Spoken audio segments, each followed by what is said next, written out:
হয় আজি মই উপস্থিত হৈছোহি চৰাইদেউ জিলাৰ সোণাৰী সমষ্টিৰ কিয়ক বঙালী গাঁৱত আৰু এই গাঁওখনৰ আচলতে ৰাইজে আজি এসপ্তাহ ধৰি তেওঁলোকে বানত ককবকাই থকাৰ যি অৱস্থা আজি এসপ্তাহে তেওঁলোকৰ এই ঘৰত পানী সোমাই থকা আৰু এই ঘৰটো কোন মুহূৰ্তত খহি যায় কোনো ঠিক নাই আৰু এই ঘৰটোতে এগৰাকী প্ৰসূতি মহিলা আৰু সৰু এটা কণমানি শিশু লৈ তেওঁলোকে ইয়াতে থাকি কিছুদিন থাকি আকৌ তেওঁলোকে এতিয়া আশ্ৰয় শিবিৰলৈ তেওঁলোকে যাবলগীয়া হৈছে। কিন্তু আজিলৈকে যদিও জিলা প্ৰশাসনে কিছু সাহায্য আগবঢ়াইছে যদিও যেনেধৰণে পাব লাগে তেওঁলোকে পোৱা নাই বুলি আচলতে ৰাইজে খুব প্ৰকাশ কৰিছে। আমি তেওঁলোকৰ সৈতে কথা পাতিম। আপোনালোকে কেনেধৰণে সহায় পাইছে? আমি পাইছোঁ মানে আমাক হেৰিলৈ মাতি নিছিলে, তাত 900 গ্ৰাম চাউল দিছে, এইকণকৈ তেল দিছে, ইমানখিনিকৈ নিমখ দিছে। আমি এসপ্তাহ ওপৰ হৈছে আমি পানীত ডুবি আছোঁ। তাৰ পাছতো কোনো গাঁওবুঢ়া আমাৰ ৱাৰ্ড মেম্বাৰ চাবলৈ আমাক অহা নাই আৰু যিজন গাঁওবুঢ়া আমাক দিছে সেইজনে আমাক চিনিয়ে নাপায় ভালকৈ। কোনোদিন আমাৰ ভোজোগাত অহাই নাই, ভোজোগাত কোনোদিন আহিয়ে পোৱা নাই। আমিও এওক চিনি নাপাওঁ। সেই গাঁওবুঢ়াৰ কাৰণেও আমাৰ অসুবিধা আৰু ৱাৰ্ড মেম্বাৰো আহি ইয়াত আমাক খবৰ পাতি লোৱা নাই। তাৰপৰা আমাৰ MLA হওক বা কিবা আমাক একো খবৰ চবৰ আমাৰ লোৱা নাই আহি। সেইখিনি আৰু ইমান দিন ধৰি আমাৰ পানীত ভুগি আছোঁ। সৰু ল'ৰা সাহায্য সিমানখিনিয়ে দিছে, এই সাহায্য সিমানখিনিয়ে দিছে, তাতকৈ বেছি আমাক আৰু একো দিয়া নাই। এসপ্তাহৰ ওপৰত হৈছে পানী হোৱা। পানী কমিছে বাঢ়িছে। আমি ভিতৰত সোমাব পৰা নাই, ভিতৰলৈকে আঁঠুমান পানী হৈ আছে, ভিতৰত আমি যাবই পৰা নাই, খহি গৈছেগৈ। আমাৰ দেখিছে এই ঘৰখন একদম খহি পৰি গৈছেগৈ আৰু গাঁওবুঢ়াটো কোনো খবৰে নাই, কোনো এজন আহি মানে হেৰি কৰা নাই। আৰু এতিয়া নতুন প্ৰশাসনত যিজন আহিছে এওঁ আহি মাত চাত লগাই গৈছে সি ৰাস্তাৰ পৰা। যিজনক আমি 2 বছৰ ধৰি জিকাই আহিছিলোঁ এওঁতো আমাক একো খবৰ খাতি লোৱাই নাই, আমি কেনেকুৱা আছোঁ কি কথা। তপন কুমাৰ গগৈ অহা নাই এতিয়া? তপন কুমাৰ গগৈ আমাক চাবলৈ অহা নাই এতিয়ালৈকে। আমি ইমান অসুবিধাত আছোঁ বা খবৰ খাতি কাৰোবাক দি হ'লেও মানে নিজে হ'লেও অহা নাই আমাৰ ইয়াত খবৰ ল'বলৈ। আমাৰ গৌৰৱ গগৈ ছাৰ আহিছিলে, আহি আমাক ৰাস্তাৰ পৰা চাই গ'লহি। তেওঁ মাত লগালে। যিয়ে নহওক আমাৰ বিপদৰ সময়ত মাতষাৰ লগাই গ'লহি। হয় আৰু আছে ইয়াতে তেওঁলোকৰ সৈতে কথা পাতিম। আপোনালোকৰ ইয়াত কিমান কিঘৰ মানুহ আছে? আমাৰ ইয়াত বৰ্তমান 17 ঘৰ মানুহ আছে। 17 ঘৰে 17 ঘৰে পানীত ডুবি আছে।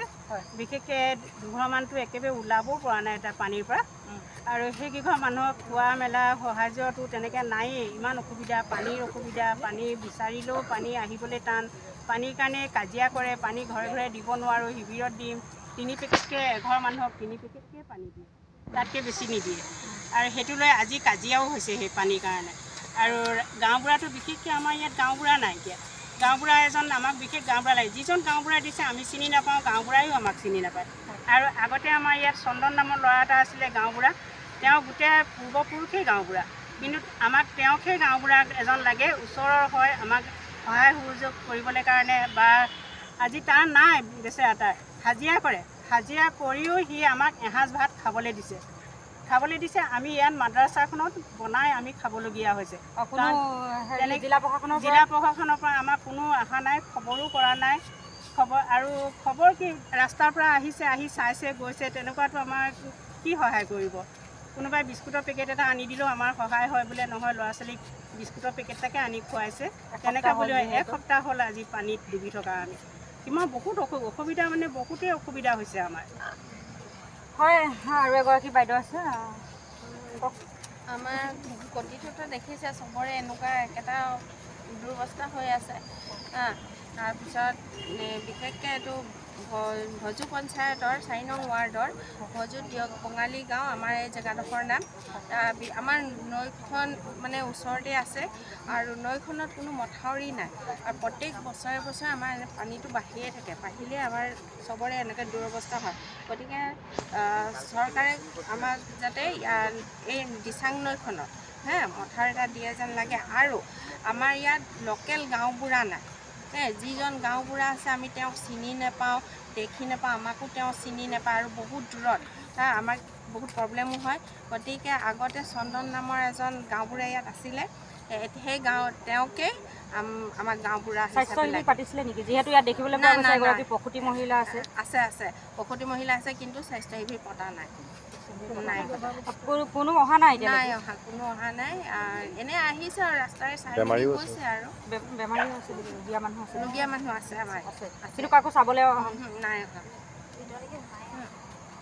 হয় আচলতে ইয়াত প্ৰসূতি মহিলাও দেখিবলৈ পোৱা গৈছে আৰু কণ কণ শিশুসকল দেখিবলৈ পোৱা গৈছে আৰু জনোৱা মতে তেওঁলোকৰ ঘৰত 2-এজন ৰোগীয়া মানুহো আছে কিন্তু এতিয়ালৈকে কোনো ইয়াত স্বাস্থ্য শিবিৰ পতা নাই আৰু যিহেতু এই এসপ্তাহজোৰা যি দিচাঙৰ আহাৰৰ যিটো বান আহিলে প্ৰথম যাটো বানতে আচলতে দিচাঙৰ যি কাষৰীয়া অঞ্চল বহুতো অঞ্চল আচলতে এতিয়া বৰ্তমানেও পানীৰ কবলত থকা দেখিবলৈ পোৱা গৈছে আৰু এই ভজু বঙালীগাঁও অঞ্চলটোৰ প্ৰায় 18 ঘৰমান মানুহে আচলতে বানৰ কবলত ভুগি থকা দেখিবলৈ পোৱা গৈছে আৰু এওঁলোকে জিলা প্ৰশাসনে এওঁলোকক যদিও সাহায্য দিছে কিন্তু যেনেধৰণে দিব লাগিছিলে কিন্তু তেনেধৰণে তেওঁলোকে পোৱা নাই আৰু খুব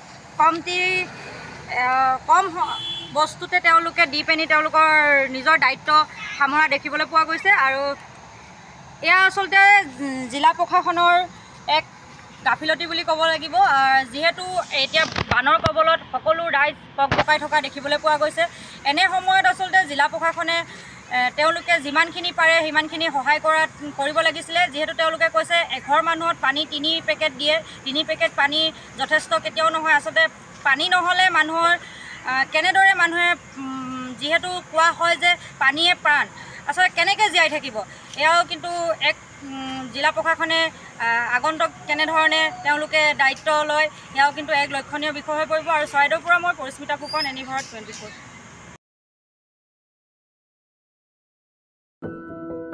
এনিভাৰত 24ৰ প্ৰথম প্ৰয়াস জুবিন গাৰ্গৰ গীতৰ প্ৰতিযোগিতা জুবিনৰ গানে কি আনে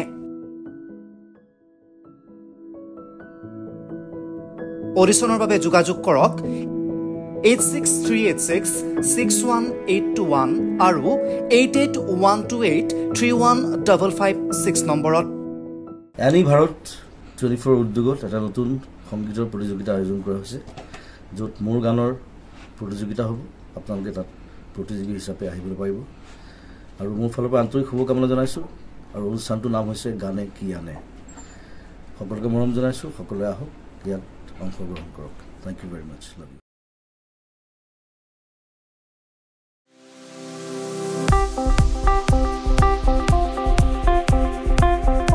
আপোনাৰ ঘৰখন আৰু অফিচ চালে চকুৰুৱাকৈ সজাওক আজি আহক সকলো ধৰণৰ অত্যাধুনিক ফাৰ্নিচাৰৰ বাবে সিটি ফাৰ্নিচাৰ 6 মাইল গুৱাহাটী আমাৰ ঠিকনা 6 মাইল পাঞ্জাবাৰী ৰোড পুৰবিতাৰীৰ সন্মুখত গুৱাহাটী আমাৰ যোগাযোগ নম্বৰ 9435013969